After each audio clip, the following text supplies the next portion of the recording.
শীতের শিরশিরানি, আকাশে কুয়াশা কুয়াশা ভাব, কখনো বা নরম রোদের ঝিলিক, চারদিকে ছুটির আমেজ, রকমারি কেক পেস্ট্রির গন্ধে মমা করছে চারপাশ। সোয়েটার টুপি পরে সকলেই আনন্দে সামিল, চারিদিকে আলোর রোশনাই। বড়দিন থেকে বর্ষবরণ, উৎসবের শহর সেজে উঠেছে। উত্তাল বাংলাদেশ, সতর্ক কলকাতা পুলিশও।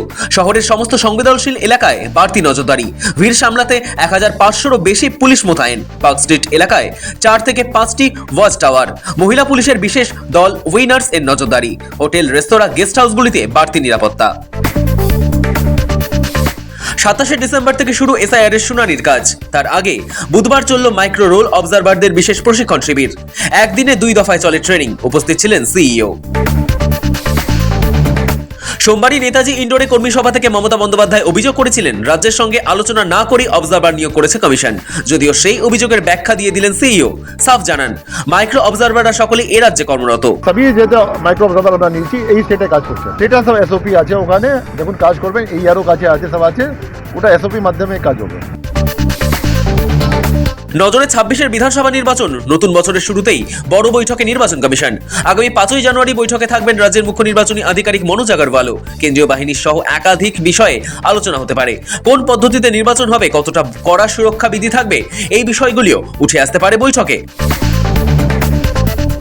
ঠাকুরনগরে মতুয়াদের গৃহযুদ্ধ, মমতা ঠাকুর ও শান্তনু ঠাকুরের পন্থীদের মধ্যে চরম সংঘর্ষ, মাটিতে ফেলে মারধরের অভিযোগ। উত্তেজনা চরম পর্যায়ে ঠাকুরনগর মতুয়াগড়ে। শান্তনু ঠাকুর এসআইআর ইস্যুতে বলেছিলেন, 50 লক্ষ রোহিঙ্গা অনুপ্রবেশকারীর নাম বাদ দিতে গিয়ে যদি 1 লক্ষ মতুয়াকে ভোট দান থেকে বিরত থাকতে হয়, তা মেনে নিতে হবে। শান্তনুর এই মন্তব্যেই ক্ষুব্ধ মতুয়ারা। কুরুক্ষেত্র বাঁধল ঠাকুরনগরে। তারা আজকে সেন্ট্রাল মিনিস্টার সে বলছে যে 1 লক্ষ ভোট যদি কেটে যায় তাহলে আমার কোনো আপত্তি নাই। তার জন্য তারা আজকে তার জবাব চাইতে গেছিল, তার জন্য তাদের আজকে মার খেতে হলো। মমতাওয়ালা হচ্ছে সবচাইতে বড় উগ্রপন্থী শেল্টার দেবার একজন কার্যকারী ভূমিকার ব্যক্তিত্ব। উগ্রপন্থী শেল্টার দিচ্ছে, আমরা আইনত ব্যবস্থা নেব। আগামীতে আমরা স্বরাষ্ট্র দপ্তরে জানিয়েছি। ভোটমুখী বার্তা নিয়ে 26শে ডিসেম্বর অভিষেকের ভার্চুয়াল বৈঠক। যুক্ত হবেন 5000-এরও বেশি পদাধিকারিক, জনপ্রতিনিধি ও বুথ ভিত্তিক ভোট ব্যবস্থাপনার দায়িত্বে থাকা নেতারা। ভোটমুখী রাজ্যে অভিষেকের এই বৈঠক বেশ তাৎপর্যপূর্ণ। বৈঠকে কি ভোকাল টনিক দেন, সেদিকেই নজর।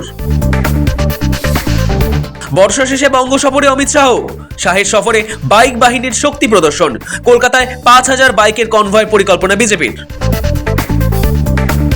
ক্রিসমাসের ঠিক আগেই ইসরোর মুকুটে নয়া পালক, ইসরোর বাহুবলী উৎক্ষেপণ।